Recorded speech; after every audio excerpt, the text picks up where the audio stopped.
All right, thank you, Al and team. Today I am honored to talk to one of probably the most persistent people I know. Her name is Cheryl Action Jackson, and she is an author, speaker, TV host, and a very successful social entrepreneur. Just as she suggests, her nickname suggests, she is also a woman of action, and she has struggled from being at the point where she experienced hunger to now providing more than 7 million meals to children and families throughout her award-winning organization, Minnie's Food Pantry, which is a charity she founded to honor her mother, the late Dr. Minnie Hawthorne Ewing. Welcome to the show, Cheryl. Thank you. It's an honor to be here. Woo! Yeah. Well, it is an honor to have you. I have watched you for many years, and I know that you recently celebrated the 10th anniversary of Minnie's Food Pantry. And the question that everybody asks when I tell people I was about to talk to you, they want to talk about you and they want to talk about Oprah. So let's talk about the 10th anniversary and how that went and why it was such a special event. The 10th anniversary was, I actually envisioned it years ago, and I said that it was going to be like one amazing night or OMG, she's here. I mean, I had all these different thoughts because I really, really knew in my spirit that Oprah Winfrey and Cheryl Jackson and Minnie's Food Pantry were going to work together, period.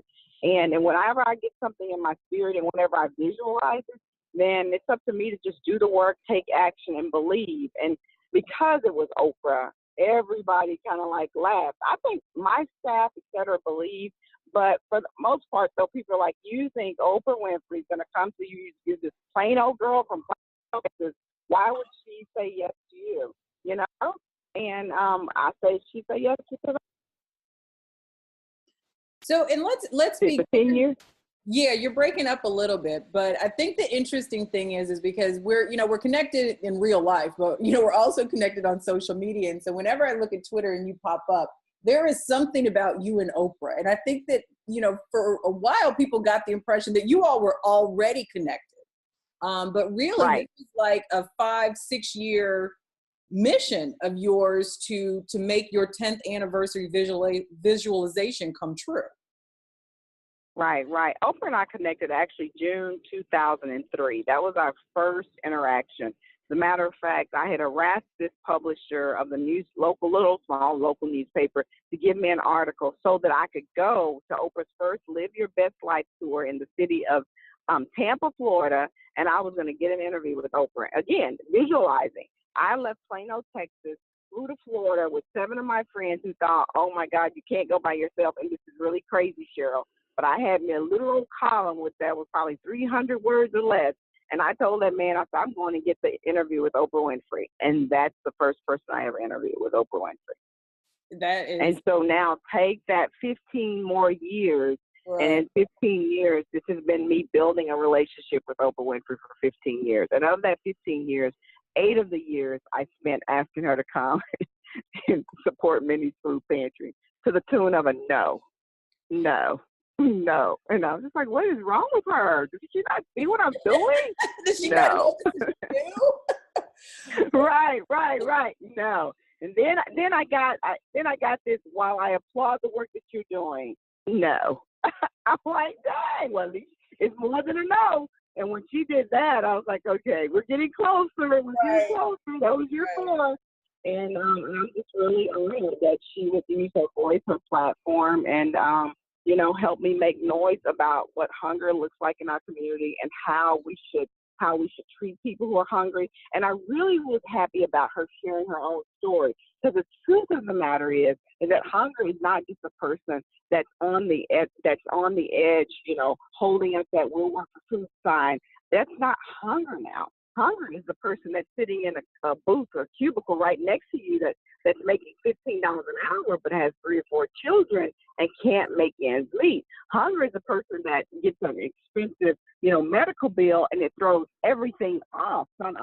Life's uninterrupted surprises financially, and now they are forced to come to see someone at Minnie's Food Pantry. And so for Oprah to share her story, then that's what I'm fixing to do. Is I'm going to do an SOS cry. And basically, it's like SOS, share our story. What is your story about hunger? You are Oprah Winfrey. Tell me your story. You are Nikki. tell me your story. Because everybody has experienced hunger in some kind of way. And understand this, hunger is also the person that's trying to reach their goals and don't know how to do it. So how hungry are you, and what are you hungry for? No, Yeah. I love it. And when you talk about hunger in that aspect of reaching goals, or, fulfilling your purpose, or, changing the world, you are probably one of the hungriest people that I've ever watched. And I say that with the respect, because everything that you touch, everything that you do, every time I see you show up on Facebook Live, I mean, you have the passion that I think that most people would pay $1 million to have in their own lives. And so I want you, before we end this, I want to tell us a little bit about what motivates you, and how you're able to sustain such a high level of passion for everything that you do. I think pain, the pain in my life motivates me from the passionate part. And the pain of being hungry, trying to feed my own 2 kids, motivates me to raise money so no other person has to experience the feeling I did when I needed to feed my own family. And then the pain of losing my mother, Miss Minnie, that motivates me to continue her legacy. And so it's through that pain, that's what created my passion, and the passion just won't go away. And then when you start getting people like a Miss Oprah Winfrey that says, I will come and lend my voice, then you know you're doing it, and you're doing it right, and you continue and you say, let's make this vision bigger and bigger. So that's basically what it is. It's from a place of pain to where I go back and I go, okay, and I feed that pain by doing good for somebody else. I feed that pain by helping somebody else. And that's really it. And you know what, and I just want to say this before we end, because I think that even though you're located in Dallas, I mean, you will go where you are needed. I mean, I watched you in front of that semi trailer when you were going to Houston to help feed the people that were affected after Hurricane Harvey. And so I think that we're still doing it, Nikki. We just went to Houston last week. So the cameras are gone. And what I challenge people to do is, what will you do when the cameras are turned off?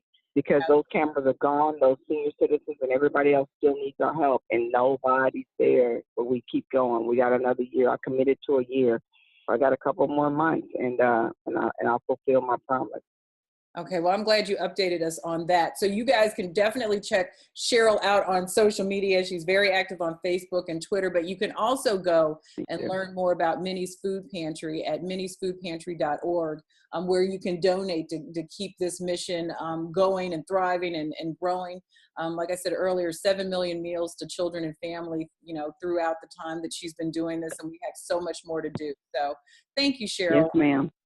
Thank you for letting me come on your show. I'm honored.